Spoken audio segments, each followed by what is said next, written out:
We're not just doing this for money. We're doing it for a load of money. Welcome to the Money Tree Show, where we bring you high-level multifamily investors as well as industry-leading experts. We tease out the skills they've acquired, the habits, and the mindset they've developed to make them ultra-successful in the real estate space. It is our goal to give you the knowledge you need to either start your multifamily journey or expand your current portfolio. Whether you're an active investor or looking for a passive investment to supplement your income, this is the podcast for you. Good afternoon, folks. My name is Matt Damon, co-host of the Money Tree Show. I'm here with my co-host, Anthony Vandermeer. Today, we have an awesome guest, a personal friend of mine who was recently hosted on the BiggerPockets Rookie Podcast, number 267, Andrew Freed. How you doing today, man? I am fantastic. Thanks for having me. Very excited to be here. So excited to have you on the podcast and hear your story. So, Andrew, I've gotten to know you. You're in my area of the country. We're up in Massachusetts. Tell us, you won the lottery, and this is how you end up getting into real estate, right? That's exactly how it happened. No, I think just like everybody else in kind of the middle class America, I was just like everybody else, where majority of my net worth, 80% of my net worth, sat in my 401k and my home, my primary residence, right? You know, just like everybody who got in real estate, I read Rich Dad, Poor Dad, and my mind expanded. And I'm like, how can I get into this real estate game? This is the key to financial independence. So the way I actually decided to do that was I actually decided to reallocate my asset portfolio into more cash flowing assets, right? So the way I actually went about that was I opened up a HELOC, a home line of credit on my one bedroom condo in Boston for $200,000. I bought in 2015 and appreciated quite well. And then from there, I used that as seed money to buy my next 7 or 8 deals. 2 syndications, 3 families, 1 5-unit and 1 6-unit for a total of 24 units, all in Worcester, Massachusetts. Love it, dude. We own in that market. Anthony and I both own buildings in that market, both together and separately. And it's such a great market. But I think the thing that's so inspiring about your story is you're not someone who's independently wealthy. You're just a normal person who has a job in Boston, just doing your thing. And what you've done is taken some money and you've kind of set it aside. So tell us, how do you split your time between a W-2 job and getting involved in real estate? Share a little bit about that. That's a fantastic question. So yeah, just like you mentioned, I have a W-2 job as a project manager at a biotech company. I'm also a real estate agent. I also self-manage my properties, and I'm an investor as well. So it's a lot of hats to wear. But regarding kind of balancing tasks, I think very few people take into consideration the amount of hourly wage per hour you work, right? So say, for example, I make $100,000, right? And I'm working 40 hours a week, or I could take $80,000 and work 20 hours a week. What is a better hourly wage in that equation? Obviously the $80,000 per year, right? So that's very much how I kind of think about how I utilize my time. So for my W-2, I work from home, a lot of flexibility. I can work when I can, so it allows me that flexibility. As well as being an agent. An agent's time is very much when everybody else is off, that's when I'm on, right? So that doesn't intertwine with my W-2 very much, right? So it's all about just finding things that synchronize together, as well as being very conscientious of your hourly wage per task. Heck yeah, that makes sense. So was there a conversation that you had, if you don't mind getting into it, for my own self-interest, actually, was there a conversation you had with your manager, your boss, whoever it is, supervisor, and was it some conversation about, hey, listen, I'm going to work this amount of hours, you can pay me a little less? Was there anything there, or are you just slowly kind of morphed into your current role? So, that also goes back to being, proactive, right? So I'm a project manager. So I actually manage research projects, right? So as long as my projects are running smoothly, as long as the science is on schedule, as long as the finances are in line, everybody's happy with me, right? So just like in real estate, when you're very proactive about problem resolution, your time in the long run gets shorter and shorter and shorter and shorter, right? So it's really important to figure out those things, those fires that take up a lot of your time every single day, and create systems on how to make them not fires, how to create systems to proactively resolve them before they become fires, right? It's the same concept of working on your business and not in your business. It's very much the same with how I manage my W-2. So yeah, I mean, I'm right there with you. Yeah, I mean, I'm on salary. Like I technically work 40 hours a week, right? But a lot of my things kind of run by themselves because I'm very proactive in the way I manage that, as well as with my real estate portfolio and my agent business. Yeah, and you might be getting stuff done or more done than someone who's working 60 hours a week that just isn't as effective, right? Yeah, I mean, you're absolutely correct. And I also want to mention, I have a master's in this field. I've been doing it for 10 years, right? So something that might take somebody 4 hours to do, it might take me 5 minutes, right? So that's also another thing you have to take into the equation. Just like with you guys, closing a 3-family now, be super easy, right? Your first go around, how many more hours would it take to get it done, right? Totally. All right, so let's jump into that first deal. What made you first start wanting to look to get into real estate? Where did you begin looking? Where was your search? I know you bought in Worcester, but talk us through that process. So I just like everybody here, I got started with BiggerPockets, listen to Brandon Turner. And I think Brandon Turner, on one of his podcasts, mentioned like, if you house hack a 3 or 4 family every single year for 10 years, that's 30 to 40 units, right? So that's actually what I decided what would be my path. So I took out that HELOC and I was like, I'm going to house hack 10 multis in 10 years, right? So I first decided I'm going to house hack a multi in Boston. I quickly found out I was priced out, not enough supply. I was always losing the cash offers, right? After about 30 to 40 offers being lost, I decided that maybe it was time to actually focus on a market that had a lot of multis. And then I pulled up the MLS, and I'm in Massachusetts. I pulled up the MLS. I'm like, all right. And I looked at the MLS. There's 2 spots in Massachusetts that has a lot of multis, Brockton or Worcester. And I was like, I don't want to live in Brockton. So I decided to move out to Worcester, and that's how I chose Worcester. I'd like to say I actually did my market research and found out all the reasons why Worcester is amazing, which it is, but I didn't. It was purely out of necessity. And then from there, I house hacked a 3-family for $560,000. I took $40K from my HELOC, my line of credit. My mortgage was $3,200, and then 2 of the 3 units rented for $3,200, $1,600 each. So that was my start in real estate investing, and that's really what propelled me to kind of scale so quickly, was the fact that my entire living expense was removed, and as a result, I was living on $2,000 or $3,000 a month. So Nice. And just to back up and get into the nuts and bolts of it. So you took the money out, you took a HELOC out to buy that 3 unit, right? And correct. You were living in one of them at that point, right? Correct. Yep. So exactly. Did you refi back out and pay off the HELOC, or did you just slowly just pay it off yourself, with the personal cash? So that's a real good question. So few people talk about the fact that an FHA, to get out of an FHA, you actually need 20% equity, right? So that's the strategy that I took. Rather than refining out of it, I wanted to access that equity, but I couldn't refi. So I decided to actually do another HELOC. And they have actually 100% HELOCs on primary residence. So I did take $75,000 in that HELOC and house hacked again. To your point, did I pay off the HELOC? The answer is no, I did not pay off the HELOC. I continuously have my HELOCs fully drawn, and that's actually intentional, because especially during 2008, when there was a market downturn and when properties went underwater, banks pulled HELOCs, right? So say, for example, I take $50,000 from my account, pay the HELOC, a month later it gets pulled from me. That's $50,000 I don't have access to anymore, right? So I actually keep my HELOC drawn intentionally to utilize that money for opportunity costs and be flush in cash. It's awesome. I mean, it makes perfect sense. And then from that property, what'd you do next?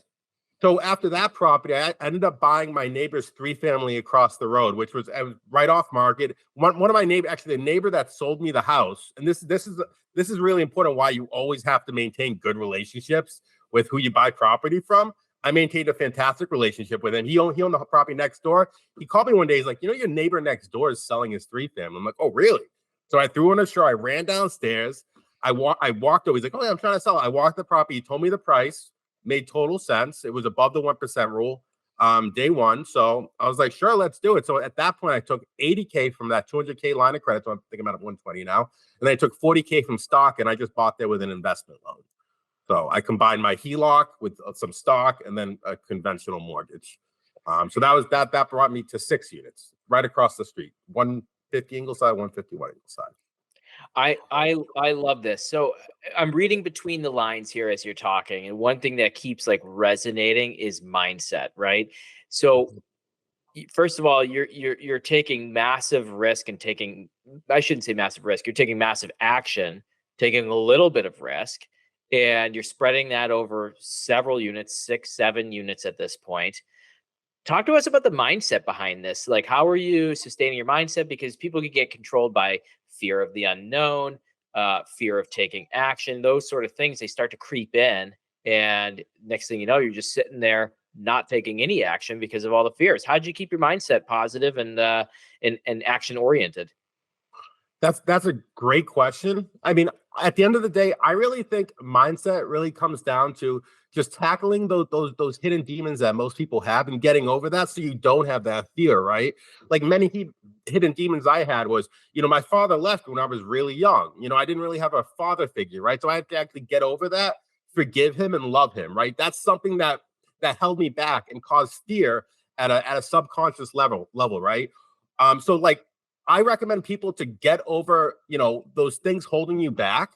And then fear is less of an issue because you have more self-confidence in yourself to resolve any issue that comes your way. I mean, as you and I, both of you know, when it comes to real estate, we never know what's going to happen once we sign that paperwork at the end of the day. But what we do know is we trust in ourselves to resolve any issue that comes our way, right? So I think building up that confidence is key for being successful in real estate. Yeah, I think I've heard it referred to as the gremlins, right? Just those negative thoughts that sometimes you don't even realize are controlling your mind.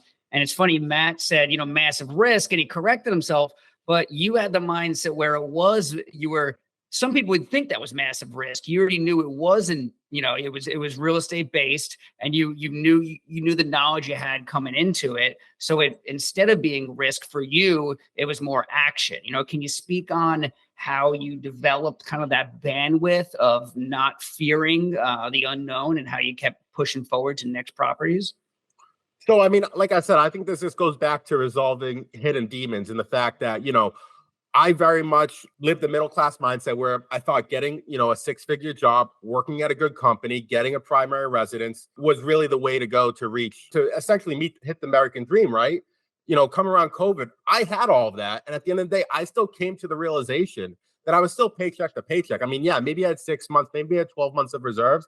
But at the end of the day, after a year, I'd still have to go crawling back to that job, right? And during that period, I very much escaped my desire to really like go to the next level, to really go after my dreams in video games, right? So I procrastinate rather than go after my dreams. I procrastinate playing video games. I procrastinate watching movies. I procrastinate watching sports, right?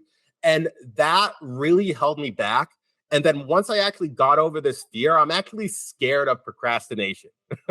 So that is really what pushes me to action, is seeing myself fall back into that procrastination rut.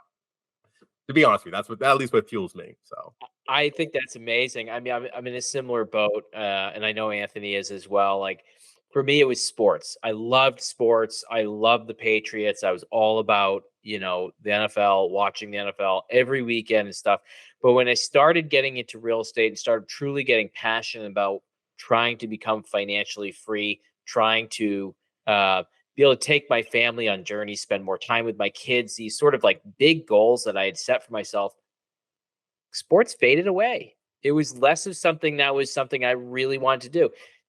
For this year, my wife and I gave up watching TV, right? We're just like, we're not going to watch TV Monday through Friday. We're going to use that time to spend together, have some fun, maybe have a conversation. We have young kids, or to work on something that we've always wanted to. And that's been like getting out of that procrastination rut. That's been one of the ways we've done it, because you're right. There are things that suck up your time. They're designed, our phones, other things, they're designed to suck up our time. And next thing you know, it's like 6 hours later, and I didn't get anything accomplished. And how do you feel, Andrew? Like, When you escape out of like that procrastination rut, how does that make you mentally feel?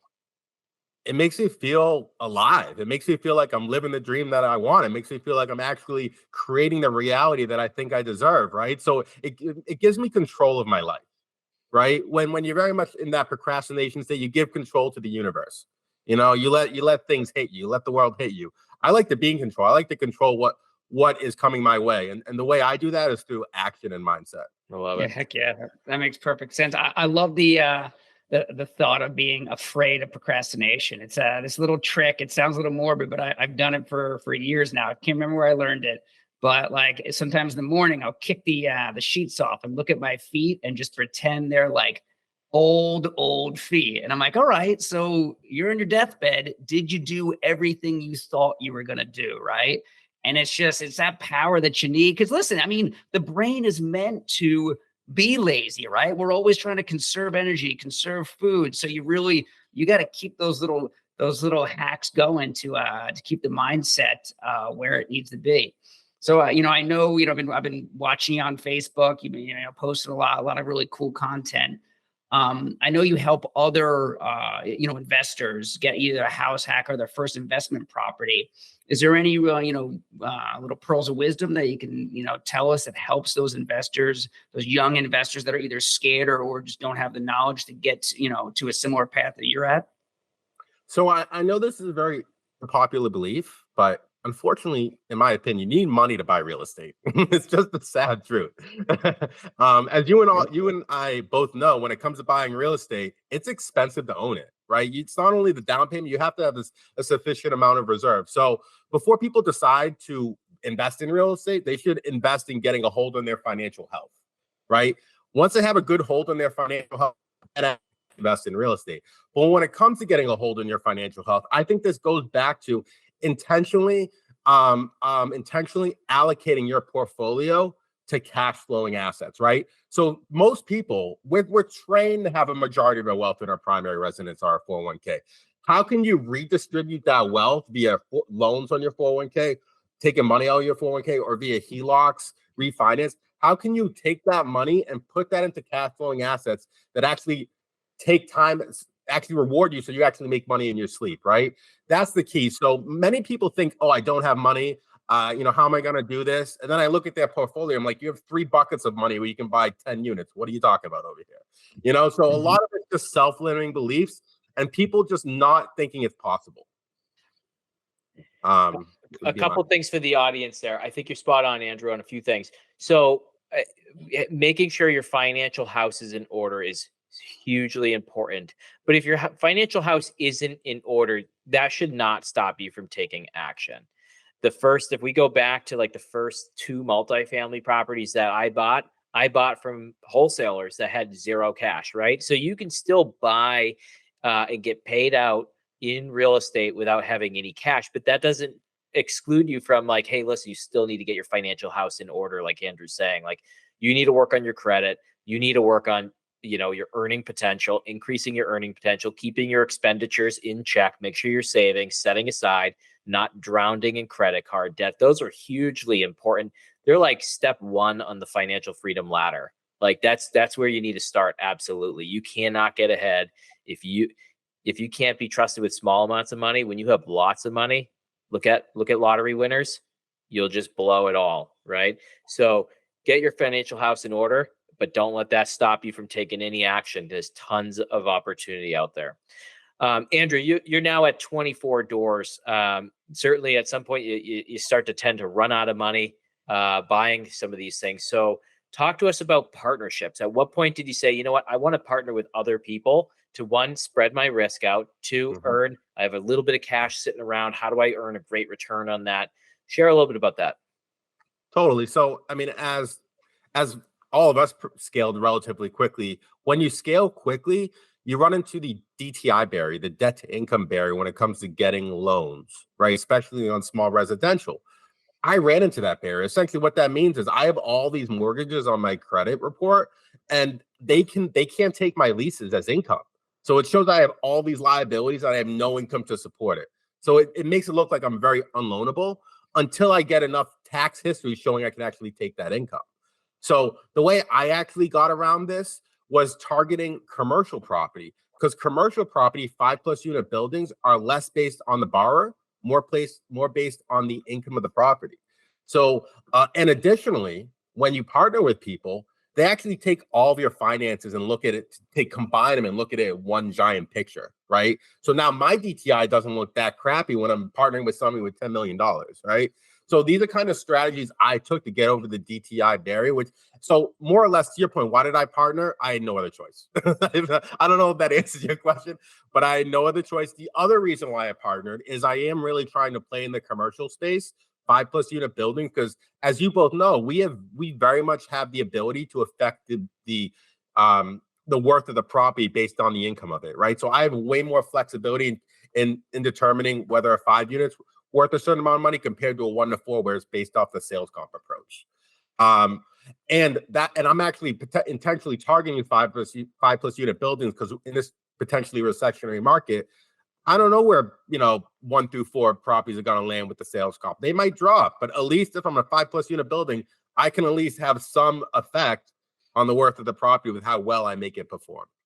Let's dig into that a little bit. I think that's something that a lot of our investors may not understand well. Okay, let's talk about when we're talking a 5-family or larger commercial property. First of all, what is a commercial property? 5 units or larger is how. Okay, so it's not like a type of building. It doesn't necessarily have to be an office or a retail space. It could be an apartment building. It just has 5 apartments or more, right? And then talk about, if you increase, your income, what does that do to the property and how does that work? I'll just give you a quick example. Like if I install a coin-op laundry machine in the basement in a 5-6 unit property, that might produce $200, $300, $400 of monthly income.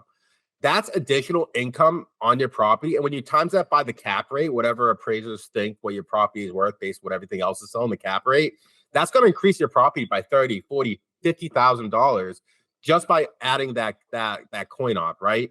So, or if you can think of other ways to increase your revenue, maybe you're renting out garages, maybe you have storage units on the property. All of that's going to add value to your property.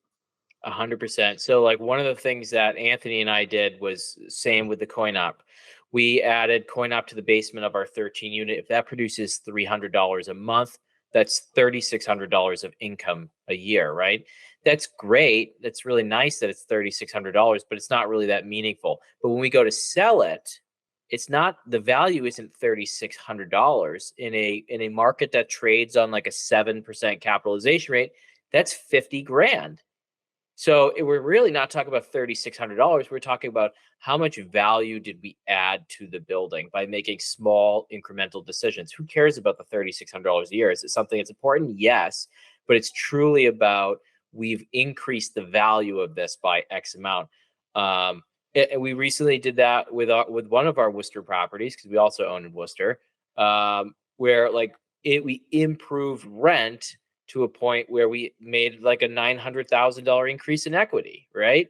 And so small things that are like, okay, there's some value here, can have massive impacts when we talk commercial property. It's not true in the residential space. They don't look at it the same. They don't look at an income approach. They don't care how much you earn off of it. They care about sales comparisons and how it looks relative to other properties in the area. You're exactly correct. And and that's why you're running this a lot when it comes to 4-unit building properties. Like 4 units, they might produce so much income, but they're locked up by the sales comp approach. You run into that all the time, these 1 through 4 units. Like somebody came to me with a 4 unit that made $8,800 a month. I'm like, wow, that sounds great, but 4 units in this area trade for $625 to $650. So sorry, buddy, it's gonna trade for $625, $650. So just quick example. I got stuck with that with 4-family that I had in Massachusetts that it was a cash cow. We were making so much money. I mean, our profit each month was like $2,000 a month or something like that. It was amazing. It was covering a huge chunk of my mortgage, loving it. And then when I went to sell it, we're like, hey, buy this cash cow. We set it at a price that was fair. We got some offers on it, and the appraisals came back, and it had nothing to do with the income approach. They were so low, and we had to kind of we had to influence the appraisal, which we ended up selling it. But it's tough, right? When you're talking income approach, it's way easier. Banks understand that because they treat it like a true business. And that's where those burrs come in too, right? Because you were kind of saying earlier, everyone talks about the burr, best thing in the world, right? But I burred a 4-unit. It on the income approach, it would have been worth 625, right? Would it come in at 400? Why? Because there's a lot of other properties similar that are at that 400 mark. So, I mean, it's kind of interesting. Go back to your original point on you don't exactly do the burrs as much, or maybe you're doing them more now. But it is interesting that there's so many different ways to kind of slice real estate. Like now that you're getting from, you were doing the smaller ones, now you're getting up to 5 and more. What's the next year look for you? What are you looking to get into 10 to 20 unit plus? Where do you want to be in say, 1 to 3 years as far as not maybe unit count, sure, but then just your overall portfolio, like where you look at a point it? So my goal is I would love to be financially independent, meaning that my passive cash flow exceeds my expenses in 3 years. That's my primary goal for sure. My goal this year is I want to acquire 20 more units. I've already acquired 6, so I need about 14 more. And then my ultimate goal is to eventually get into the syndication space and start syndicating larger buildings. And I potentially might blow that 20 unit out of the water because I'm actually we're talking with a seller to buy a 70-unit portfolio in New Bedford, Massachusetts. So if I score that, I'd 3x my goal in 1 year, right? Yeah, I'd have less equity in it for sure, but it'd definitely be a step in the right direction. And then lastly, I always definitely want to give back. I do have about 4 or 5 different mentees that I help every single week. I find great joy in that to help others along the path to financial independence. I'm by no means there, but I am definitely on the path for sure. And then lastly, I would love to, eventually start traveling the world, seeing more of the world. I absolutely love traveling. So I would love to own a condo in like Bangkok and be like a snowbird, So, yeah. Andrew, how can folks find out more about you? Definitely reach out to me on Instagram at Investor Freed. I put out a lot of content, and I also you can find me at Andrew Freed on Facebook and LinkedIn as well. And yeah, if you're interested in finding multis in Worcester, I'm an agent as well, so always feel free to reach out. There you go. There you have it. So, folks, if you're a relatively new investor looking for your first property or your 10th, 20th, 30th property, Andrew's your dude. He's definitely going to surpass 20 units this year. That's a single transaction. You got that. That's easy. And I hope that the 3 of us can do some deals together in the future, man. I was just going to say, you better keep us in mind, Andrew. Totally. 100%. Dude, so awesome to have you on the podcast. Thank you for having me on this great podcast. I really appreciate the opportunity to provide value to your audience. Absolutely. We love having you on there. And again, go back to the BiggerPockets rookie podcast number 267 to hear more about Andrew's story. Incredible time. Thank you. Thank you for listening to The Money Tree Show. We hope to inspire you to achieve financial freedom. To see a sample real estate deal, head over to www.themoneytreeshow.com.